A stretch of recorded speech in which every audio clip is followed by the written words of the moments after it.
Libercast presenta una producción de Libertópolis, donde nuestra misión es promover un mundo de personas libres y responsables en búsqueda de su felicidad. Creamos valor innovando, analizando y transmitiendo información e ideas. Día a día encontrarás los episodios de las emisiones correspondientes a nuestros programas. Contravía, todo a pulmón. Contravía por la tarde, más negocios y Liberviernes.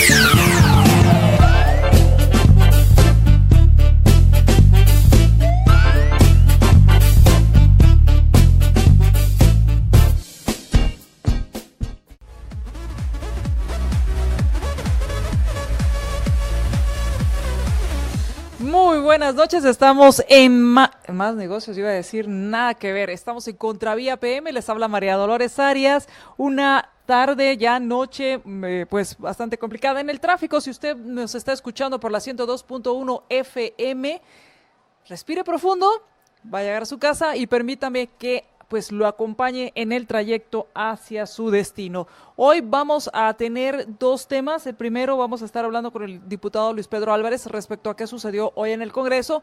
Dentro de la agenda habían varios temas que se iban a tratar. De esto vamos a estar platicando con él.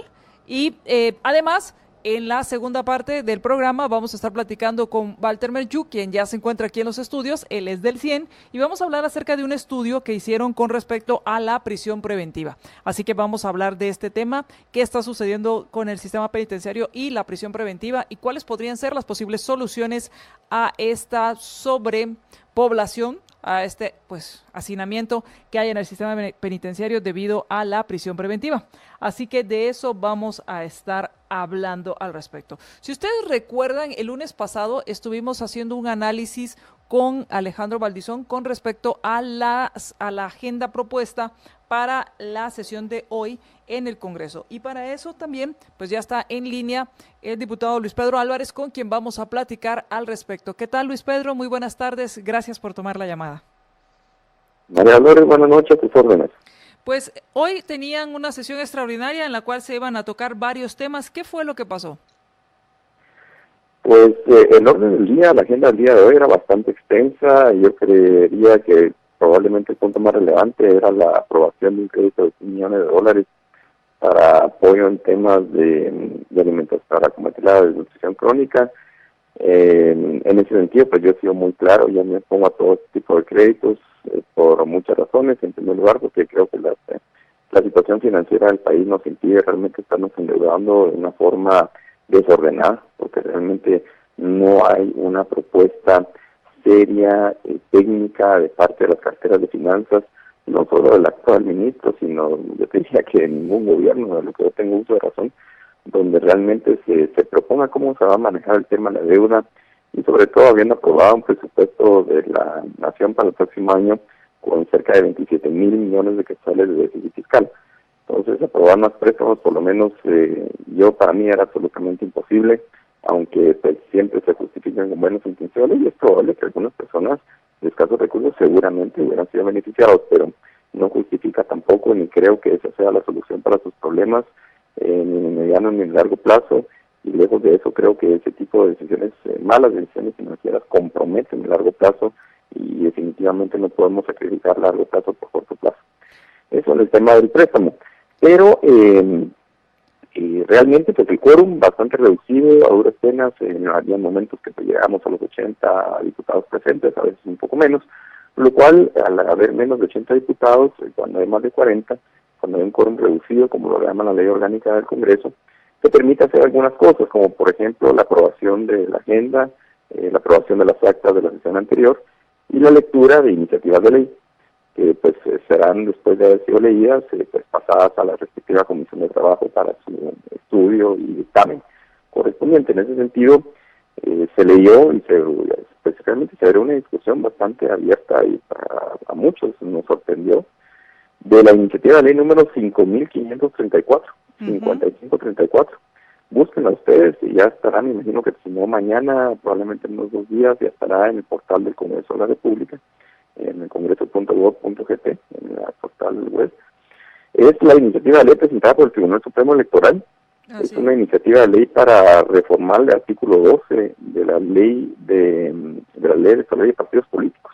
Por supuesto que no reforma su artículo 12, porque parte de lo que tengo que decirte es que con una enorme deficiencia técnica legislativa, porque ni siquiera, pues es una iniciativa de ley de 2 artículos, que ni siquiera considera todas las modificaciones que tendrían que hacerse, pero voy a leerla literalmente, es muy corta, y después pues haré mis reflexiones. Dice artículo 1, todos los guatemaltecos que residen en el exterior, mayores de 18 años de edad, que posean su documento personal de identificación DPI, se les tendrá por empadronados únicamente para emitir su sufragio en las elecciones presidenciales para el año 2019. A ver, hay un artículo 2 que pues esta ley entraría en vigencia 8 días después de su aplicación de oficial. Algunas de las reflexiones. En primer lugar, para mi consideración, esta iniciativa de ley riñe claramente con el artículo 4 de la Constitución, que es la igualdad ante la ley, porque por una disposición legislativa, y quiero hacer aquí el paréntesis, para otras cosas se critica muchísimo al Congreso de estar haciendo un tipo de separaciones, pero en esta oportunidad resulta que no. Aquí el Tribunal Supremo Electoral pues pretende que de un plumazo el Congreso de la República haga la equivalencia a los residentes en el extranjero del país, que pues sabemos que son más de 10 millones de personas, probablemente estarían en esta situación, pues con mayoría de edad. Se les tendría por empadronar, pues eso claramente pues hace 2 categorías de personas, las que hemos cumplido con nuestros trámites y requisitos en Guatemala, observando lo que establece la ley electoral y de partidos políticos y sus reglamentos, habernos empadronado respectivamente, y ser parte de un padrón. A final de cuentas el padrón electoral es nada más que un listado con nuestro nombre completo, nuestro número de CUI, Código Único de Identidad, pues anteriormente número de cédula de vecindad y número de empadronamiento que nos fue correspondiente. Ese listado es un listado muy importante, porque pues le permite a los partidos políticos realizar todo lo que es la fiscalización a la hora de las elecciones en las juntas receptoras de votos, es decir, en las mesas electorales. Ese padrón electoral que te lo imprimen, y yo he sido presidente de mesa y he estado varias oportunidades en centros de votaciones, en alguna oportunidad como subdirector, en otras oportunidades como presidente de mesa, en otras oportunidades como parte de las juntas receptoras de votos. Y te puedo decir que la importancia del padrón es muy importante, porque es la única forma que tú puedes cotejar la identidad de la persona que está pues llegando contigo. Normalmente son entre 400 y 500 posibles electores los que incluyen en cada mesa electoral, y esa es la única forma que tú tienes realmente de cotejar sus datos y verificar de que no haya algún tipo de falsedad. Para empezar, como junta receptora de votos, y para el partido político pues también hacer después sus recuentos, y con eso pues buscar de que no haya ningún tipo de fraude electoral. Afortunadamente en la historia guatemalteca, en los procesos electorales, pues por lo menos después del 85, ya temas de fraude electoral con algunas pues o gestiones pequeñas, no han habido grandes problemas al respecto, y el Tribunal Supremo Electoral, por lo menos hasta antes del actual, siempre había gozado de mucho prestigio. Y yo creo que pues para mí solo el tema de esta iniciativa de ley me pone realmente a dudar sobre eso. Entonces decía yo que para empezar pues viola la igualdad ante la ley. En segundo lugar, para mí viola el artículo 31 de la Constitución, que habla precisamente de que todos los registros de personas, pues, que se prohíben los registros obligatorios de personas, salvo en materia política, que el que tenga la autoridad electoral y los partidos políticos. Entonces aquí estamos violando claramente ese artículo 31 de la Constitución. Y otra cosa que es clarísima aquí, imagínate, se pretende modificar la ley electoral y de partidos políticos de una forma casuística, lo que viola el requisito esencial de las normas, que debe ser su generalidad y abstracción, porque imagínate que dice que esta norma solo regiría para el proceso electoral del año 2019 y solo regiría para las elecciones presidenciales. Entonces yo me pongo a pensar, realmente aquí el Tribunal Supremo Electoral quiere beneficiar a alguien en específico en la carrera para presidente de la República, ¿o no? Porque lo que es bueno para unos es bueno para todos. Eso para mí realmente es sumamente delicado. Por otro lado, estamos viendo que en el extranjero, principalmente principalmente en los Estados Unidos de América, nuestros conciudadanos, nuestros migrantes, nuestros héroes guatemaltecos allá, los cuales para mí que tienen, yo quisiera que realmente, eventualmente, pero de una forma ordenada, tengan por supuesto el derecho de elegir, pero en las condiciones actuales sabemos que hay carencias, no tienen ni siquiera facilidad de obtener una partida de nacimiento, un DPI con todas las de ley. Sabemos que hay temas de falsificación. ¿Cómo podríamos los guatemaltecos? Imagínate que este procedimiento ni siquiera, el procedimiento del voto en el extranjero, no tenemos ninguna información ni certeza y sería la primera vez que se haría una votación de estas, de algún tipo de procedimiento informático, el cual tampoco tenemos ninguna información de cómo se llevaría a cabo, ni lo hemos experimentado, y sabemos, y sobre si en empresas privadas serias hay problemas, en instituciones estatales no digamos, y en un proceso de esta envergadura. Imagínate, esto, como decía yo al inicio de la entrevista, María Dolores, podría habilitar, no sé, a 3 millones de guatemaltecos en el extranjero, con el padrón electoral en Guatemala, pues rondea los 7 millones de personas. Le estarías agregando un 40% de incluso más. Yo no creo, honestamente lo digo claramente, no creo que el Tribunal Supremo Electoral esté en condiciones ni técnicas y mucho menos de materiales de poder llevar a cabo este procedimiento y sobre todo poder garantizarnos a los guatemaltecos que se lleve a cabo con seguridad jurídica, con certeza o seguridad informática y saber realmente si se va a poder implementar. Yo creería que el voto en el extranjero es algo que y así se había establecido en la ley, que debe ser algo gradual, algo realmente sistemático y obviamente si el Tribunal Supremo Electoral desde el año 2016 que quedó aprobado el voto en el extranjero en el Congreso de la República no hicieron su previsión adecuadamente y ahora imagínate, María Dolores, que estamos probablemente en la convocatoria de elecciones sea entre, no sé, el 15, 18 de enero del próximo año, estamos a escaso un mes y medio y el Congreso en periodo de receso parlamentario y se pretendería que esta iniciativa de ley prácticamente de alguna forma se buscara que se aprobara y encima como hay requisitos constitucionales tendría que aprobarse con mayorías calificadas de 105 más diputados en 3 debates, enviarse a consulta a la Corte de Constitucionalidad porque modifica una ley de orden constitucional, aprobarse y entrar en vigencia antes de la convocatoria de elecciones. No, de verdad te digo yo, por donde quiera que tú veas, lo veo con mucha preocupación y encima pues también la alerta de que algunos medios de comunicación tradicionales, principalmente escritos, pues con para mí una forma tendenciosa, publicaron esto como que el Congreso de la República se estaba oponiendo a aprobar esta legislación, o estaba oponiendo al voto en el extranjero, y nada de eso. De hecho, el Congreso lo aprobó en el año 2016, con suficiente tiempo de antelación, y ahora, pues, como decía, a poco menos, o un mes y días de que se haga la convocatoria de elecciones, pues se tiran un plumazo de esta naturaleza. Para mí, pues realmente es una iniciativa de ley temeraria. Ahora, una pregunta, y esto me llevaría al segundo tema, a la segunda iniciativa de las 3 que estaban programadas para hoy. ¿Qué pasa? Obviamente, vamos a suponer que un escenario es no se le da dictamen favorable o no se aprueba en el Pleno esta modificación temporal que están solicitando el Tribunal Supremo Electoral. El proceso entonces es que tienen que estar empadronados. ¿Daría tiempo? Porque tengo entendido que cuando se lanzan la convocatoria ya no se puede, ya termina el empadronamiento. Antes de eso, María Dolores, fíjate que para mí tendría que hacer las cuentas, pero ahí también alguien de la audiencia me lo puede hacer espacio. Revisen el artículo 224 de la Ley Electoral y de Partidos Políticos que habla del padrón electoral. Y dice muy claramente que el padrón electoral se cierra 120 días previos a la realización de las elecciones generales. Si tú haces una matemática, y recuérdate que según la ley del orden judicial, los días para efectos de interpretación de la ley se computan los días hábiles.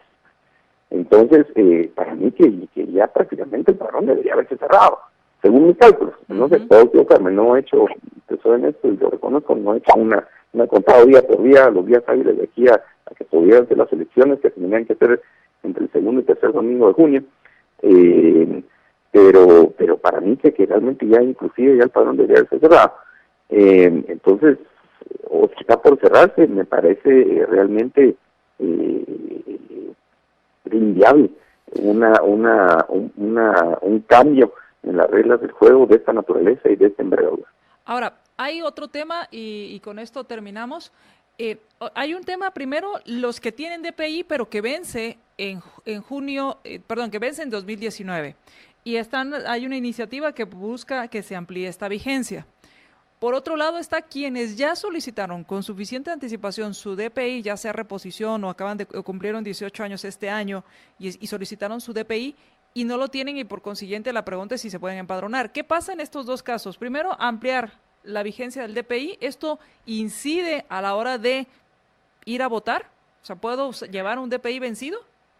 Mira, ahí por partes. En la primera pregunta con respecto a la ampliación de la vigencia del DPI, yo creo que sí es viable esa iniciativa. Obviamente tiene que haber consenso en el Congreso de la República. Yo tengo entendido que hay un par de iniciativas de ley en esa línea y han habido algunos intentos sin éxito en el pasado para que se aprobara, pero yo creo que esa es una buena opción. En el segundo caso lo veo difícil de que realmente puedan participar esas personas, aunque realmente por una mediocridad y negligencia del RENAP, pues estas personas fácilmente pueden quedar excluidas de participar.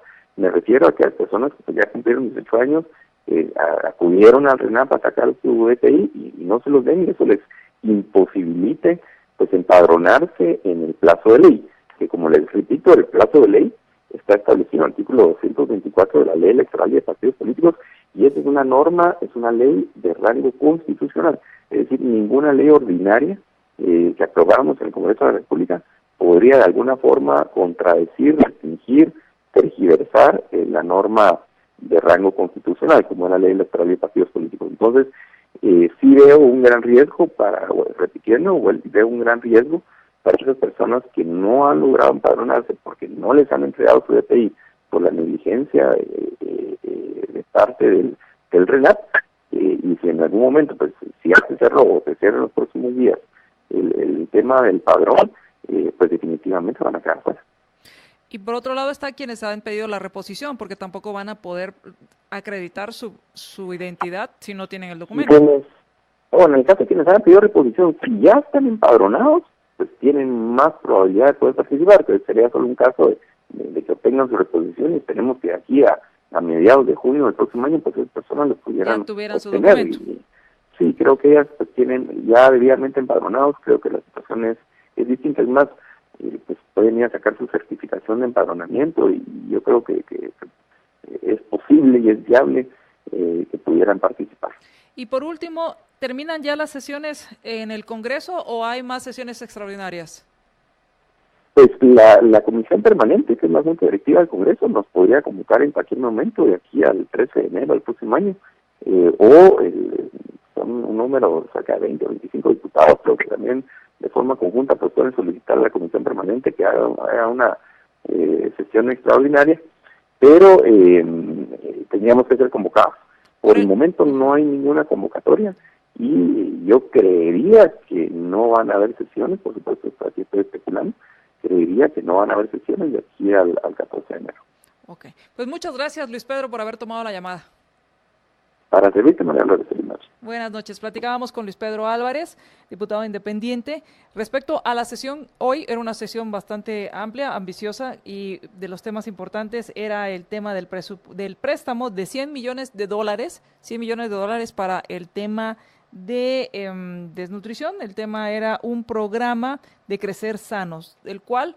Pues la pregunta que nos hacemos todos los que pagamos estos préstamos es ¿y cuáles son los resultados? Y si no son suficientes, 87.7 millones de quetzales para emplearlos también en este tipo de programas. Vamos a ir al corte y cuando regresemos hablemos acerca de la prisión preventiva con nuestro invitado Walter Menchú.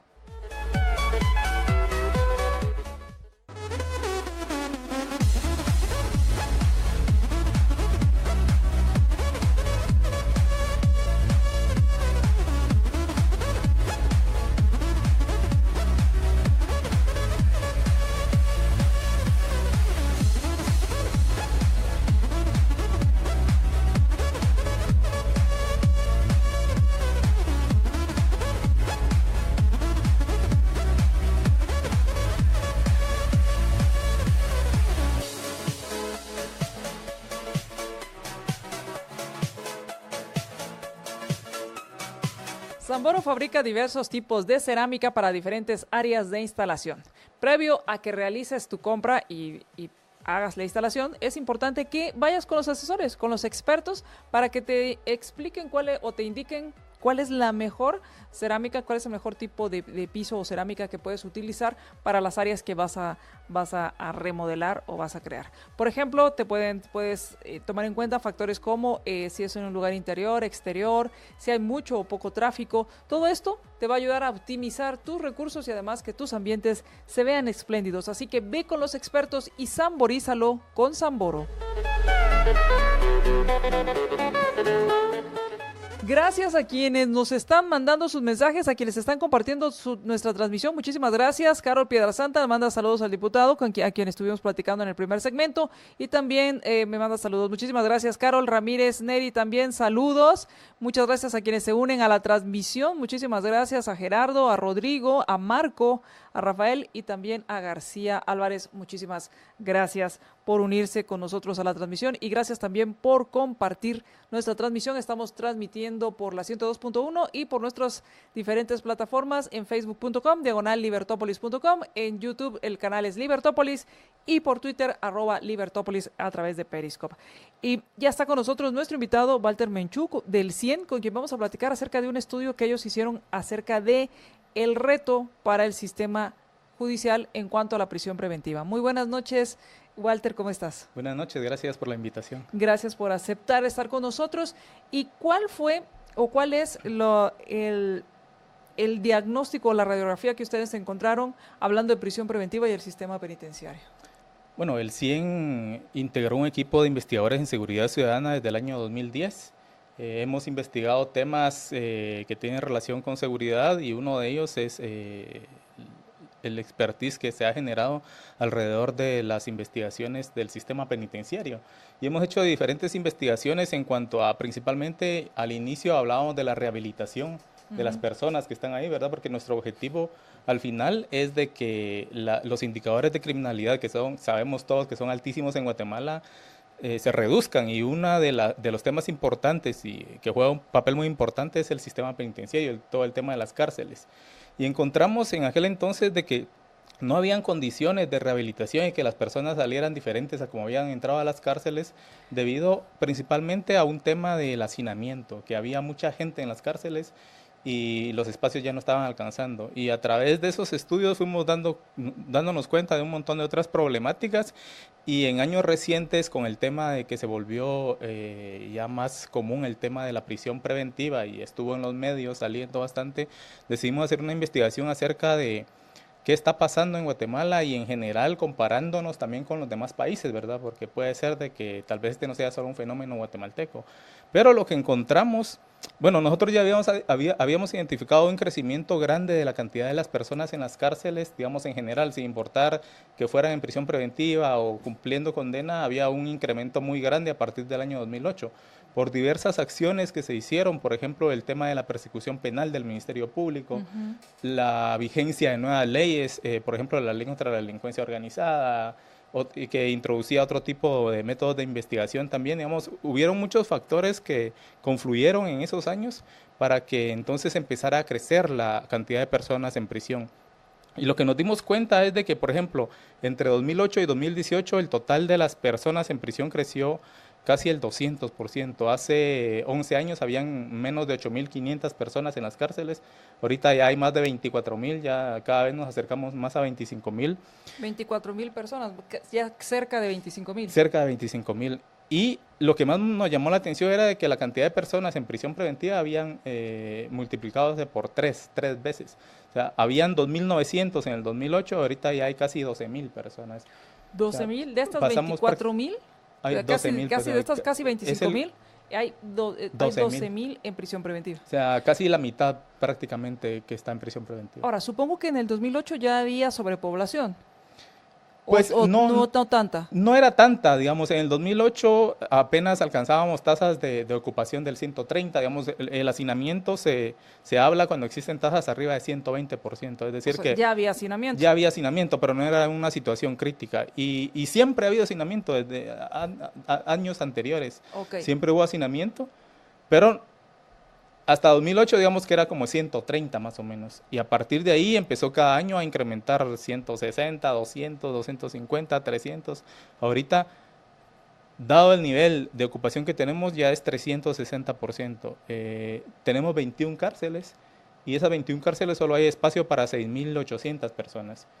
Comparado con los 24.500 casi que hay en prisión, da una tasa de ocupación de 360%.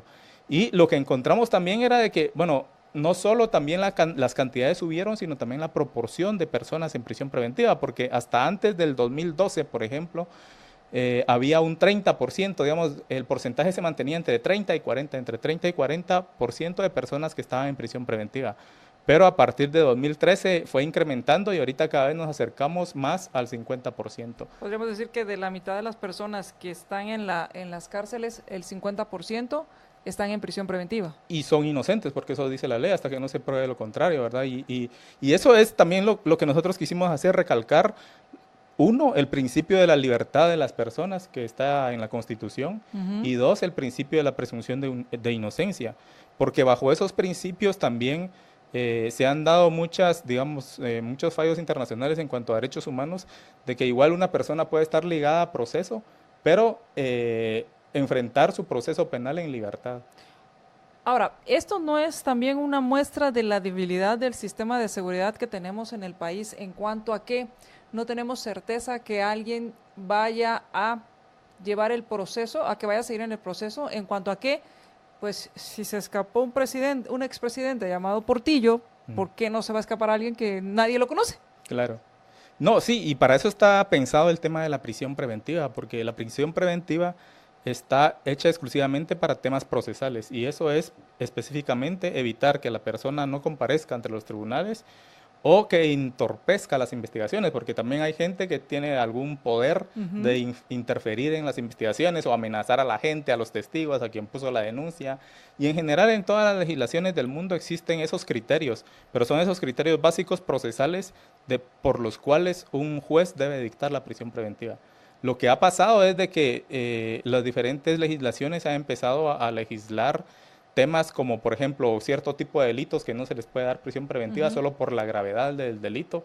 O sea, mañana me pueden acusar a mí de un asesinato cuando realmente yo no hice nada y solo estaba por ahí, me salpicó la sangre de otro que asesinó al que estaba a la par mía y a mí me están acusando. Y entonces yo voy a la cárcel por la gravedad del delito, no porque realmente soy sospechoso de haberlo cometido.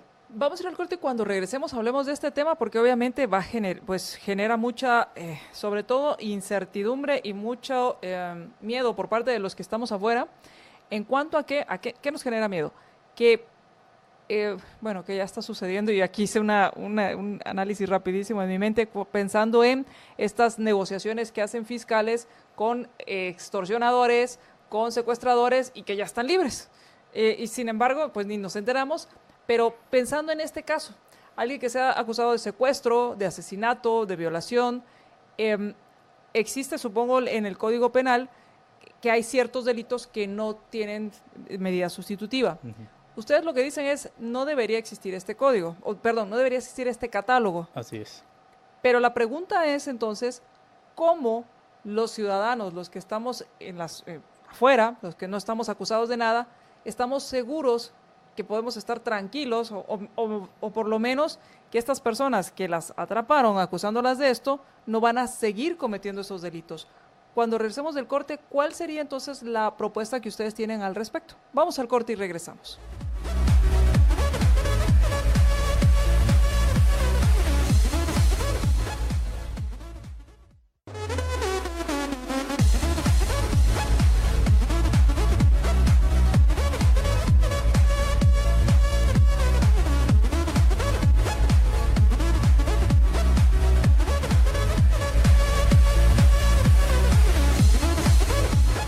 Por aquello de las 61.197 colisiones que hay al año, asegúrate de estar cubierto con Aseguradora General. Llama al 1757 o visita aseguradorageneral.com. Regresamos a Contravía PM. Muchas gracias para quienes nos están compartiendo nuestra transmisión, para quienes nos están siguiendo a través de nuestras redes. Muchas gracias. Y ustedes lo que han visto es, bueno, la población ha aumentado, hay una ocupación del 300% en el sistema penitenciario, y que de estos casi 25,000 personas que están en las cárceles, casi la mitad está en prisión preventiva. Y entonces hablabas que los jueces tienen un catálogo de delitos que no hay para dónde, les dan prisión preventiva, y que se debería eliminar esto y usar las medidas sustitutivas. ¿Qué hacemos en cuanto a la gravedad de los delitos o personas que son reincidentes? ¿Cuál debería ser también el resguardo hacia los que estamos en la sociedad sin tener ningún delito que perseguir? Creo que sí debería existir algún tipo de flexibilidad que el juez, porque al final el juez debe de tener su autonomía, ¿verdad?, para tomar las decisiones. Y en ese sentido, incluso la Corte de Constitucionalidad ha emitido sentencias en donde habla de que este tipo de restricciones le quitan al juez la potestad de decidir, ¿verdad? Porque tal vez sí es necesario tener algún catálogo de delitos para los cuales el juez debería de considerar dar medida sustitutiva o prisión. El problema es de que ahorita en general ya es mandatorio lo que dice el Código Procesal Penal. El juez ya no puede dar una medida sustitutiva si está en algunos casos de delitos, por ejemplo, asesinato, robo agravado, violación, asociaciones ilícitas, extorsión. Y ese catálogo se ha ido nutriendo a medida del tiempo, a medida que se han emitido nuevas leyes. Por ejemplo, la ley de armas y municiones metió ahí unos delitos. Hay algunas cosas como, por ejemplo, la defraudación aduanera, temas como falsificación ¿cómo se llama?, de medicamentos, digamos, también algunos delitos que no son así como tan graves, ¿verdad?, que no deberían de estar ahí, y quizá no debería de eliminarse totalmente el catálogo, pero sí darle la potestad al juez de decidir, bueno, ya no va a ser obligatoria usted ahora, pero usted debe decidir si darla o no. Y eso es importante porque para decidir darla o no también tiene que existir opciones de los jueces para dar una medida sustitutiva, porque al final lo que se quiere es de que la persona siga en el proceso y no se vaya a fugar y después ya no se encuentre o que interfieran las investigaciones. Entonces el juez podría tener otro tipo de medidas, por ejemplo, arresto domiciliario. Se está proponiendo también a veces en algunas mesas el tema de la prisión en domiciliar, ¿verdad?, que siempre es prisión, pero está en su casa y al menos es más cómodo que estar ahí metido en las cárceles en las condiciones infrahumanas en que se encuentran, ¿verdad? Y además, pues se supone que la comida que igual ni les dan, o la que les dan de muy mala calidad y solo sirve para corroborar las facturas, pues correría por cuenta del que está en prisión domiciliar, en arresto domiciliario. Ajá, es como que estuviera en su casa, ¿verdad?, en el arresto. ¿Qué pasa con la parte? Porque también se habló de usar la tecnología, y la tecnología es un aliado muy importante para cualquier ámbito de nuestra vida en sociedad. ¿Qué pasa con el uso de la ley esta que, pues tengo entendido, ya salió aprobada, del brazalete o de la tobillera electrónica? ¿Qué ha pasado y por qué no se ha implementado? Porque esta también podría ser otra opción para poder dar estas medidas sustitutivas. Claro, es una medida de supervisión, ¿verdad? Digamos, en otros países lo que existen son oficinas de que le dan seguimiento a la implementación de esas medidas. Acá es muy difícil que se le dé seguimiento a eso porque no se ha hecho un sistema que incluya las distintas medidas y qué tipo de seguimiento se le va a dar.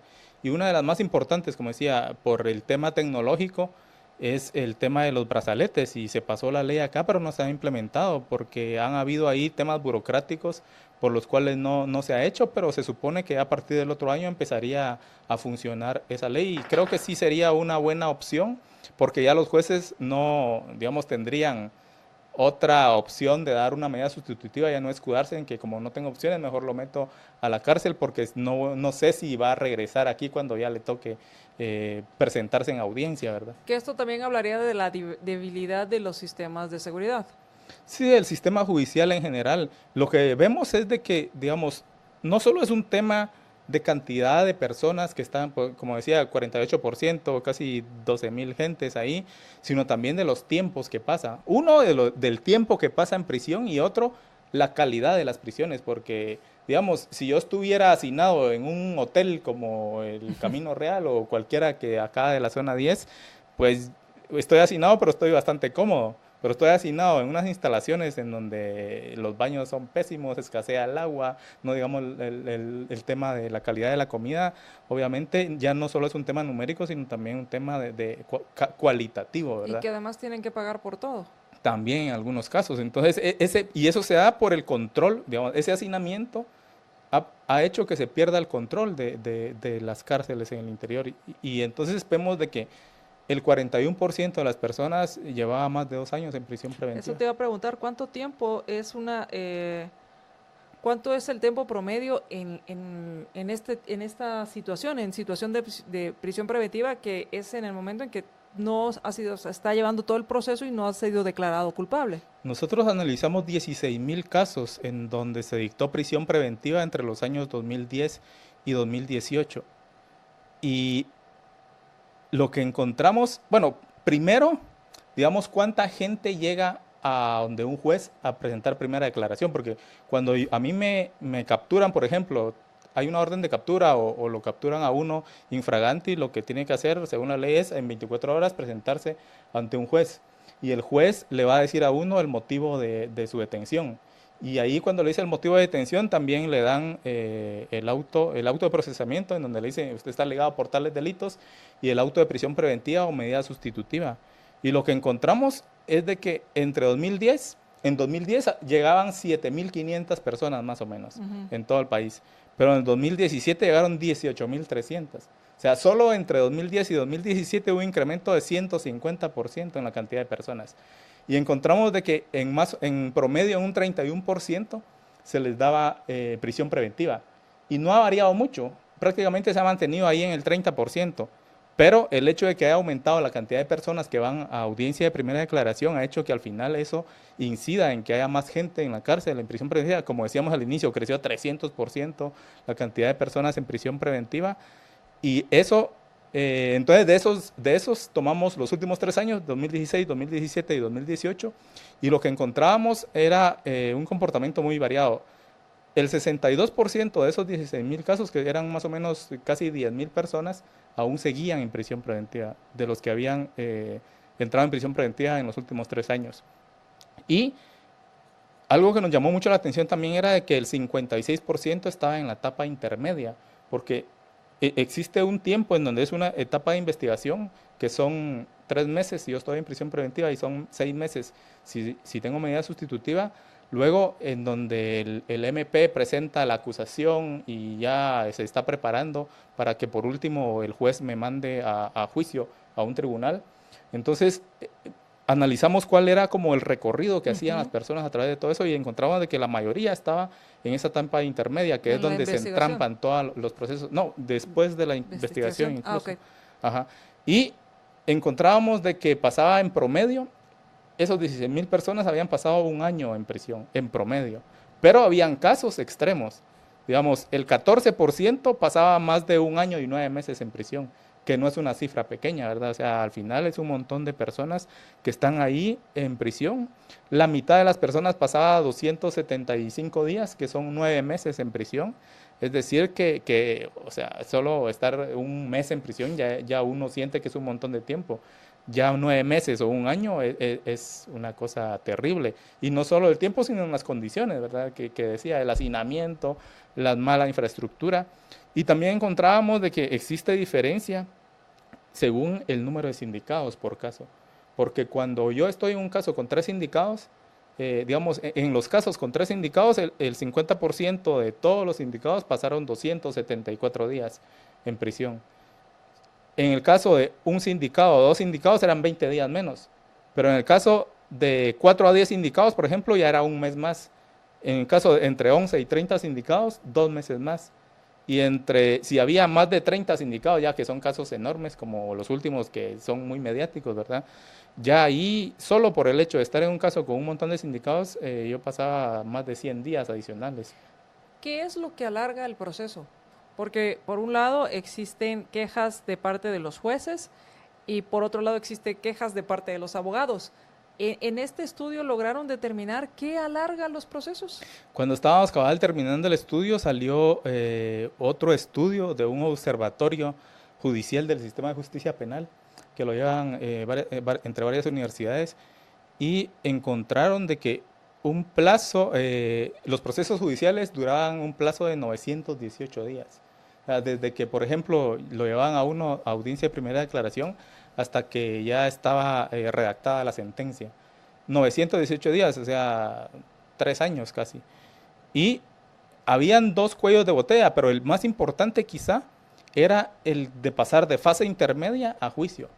Y eso explica lo que le decía yo, más de la mitad de las personas estaban en fase intermedia, porque según el Código Procesal Penal, entre la audiencia de ofrecimiento de pruebas hacia la audiencia de la primera audiencia del juicio, deberían de ser 15 días lo que pasan. Pero estos hicieron una observación presencial en todos los juzgados del Departamento de Guatemala y encontraron de que en promedio pasaban 184 días, o sea, en vez de 15, 184, más de 100, casi 170 días de más. La otra fase era entre la primera declaración y la audiencia intermedia, que es la fase de investigación. Ahí, según la ley, debería de durar ese proceso, esa fase, 105 días y dura 165, o sea, 60 días más, 2 meses más. Entonces, lo que encontraron era que mucho de esos atrasos que habían eran tiempos muertos entre una fase y otra. Okay. Y de ahí que también se cancelaban mucho las audiencias, en parte porque no comparecía algún, ¿cómo se llama? Algún sindicato o el abogado de la defensa o algún fiscal del Ministerio Público, por ejemplo, aproximadamente un 15% cada uno de ellos, pero también había un importante porcentaje que era alrededor del 20% de que se cancelaban las audiencias por tema de agenda de los tribunales. Entonces, por ejemplo, las audiencias se planificaban que duraran 30 minutos, pero había un importante porcentaje de esas audiencias que se pasaba de los 30 minutos. Entonces, cuando usted tenía programada una audiencia a las 2 de la tarde, pero la otra no había terminado porque se pasó el tiempo, entonces había que cancelarla y reagendarla. Y no era mañana. Ajá, las agendas están saturadísimas, hasta entre 3 meses le iban a dar otra vez la cita. Casi como puro X. Cabal, en eso nos estamos convirtiendo. Y eso va a empeorar porque lo que se ve es de que no, digamos, esa tendencia de incrementar la cantidad de personas que va ante el juez y que después la meten a la cárcel, no es que haya una tendencia hacia la reducción, al menos podría decir se va a mantener a ese nivel, pero no va a reducirse. Lo peor es que va a incrementar, y ese incremento nos va a saturar más las cárceles, nos va a atrasar más los procesos, porque va a llenar más las agendas, y al final los plazos que hay gente que está ahí hasta por 8 años en prisión preventiva, puede haber gente que puede ir 10, 12 años ahí. Por lo que voy entendiendo y por lo que me estás explicando, por un lado, pues obviamente el Ministerio Público y la Policía Nacional Civil tienen que hacer su trabajo, y es la persecución penal en el caso del Ministerio Público. Pero estaba el elemento de los juzgados, que tienen muchos casos, y por otro lado están las cárceles, que tienen no hay, pocos espacios. Que tienen pocos espacios, que no sé cuándo fue la última vez que se construyó una cárcel. Creo que es la cárcel de cartón que hizo Gándara. Sí, en Fraijanes 1, Fraijanes 2, que tampoco tenía una capacidad enorme, ¿verdad? O sea, menos de 300 espacios ahí, que al final habilitados, en alguna va a haber menos de 100, porque eso que era de cartón que la deshicieron, ¿verdad? Así es. Quedaron pocos espacios hábiles. Pero, digamos, el sistema penitenciario construyó cárceles en serio desde los años 70, que son las granjas penales, que la infraestructura obviamente con el paso del tiempo se deteriora, y también el diseño estaba pensado en los delitos de aquella época, que no eran como delitos violentos, digamos, no existían tampoco esos perfiles criminales que ahora existen, el tema del narcotráfico, por ejemplo. Entonces, en esos tiempos fue que se hicieron las granjas penales para el cumplimiento de condena, pero de ahí para acá no se ha habilitado, no ha habido otro esfuerzo de ese tamaño para construir cárceles, habilitar espacios carcelarios. Y las construcciones que se hicieron más recientes, en los últimos 10, 15 años, fueron casi solo para el tema de prisión preventiva. Porque si uno, te decía que hay 360% de ocupación en general, pero si uno va y observa las cárceles de cumplimiento de condena, ahí hay más de 400% de ocupación.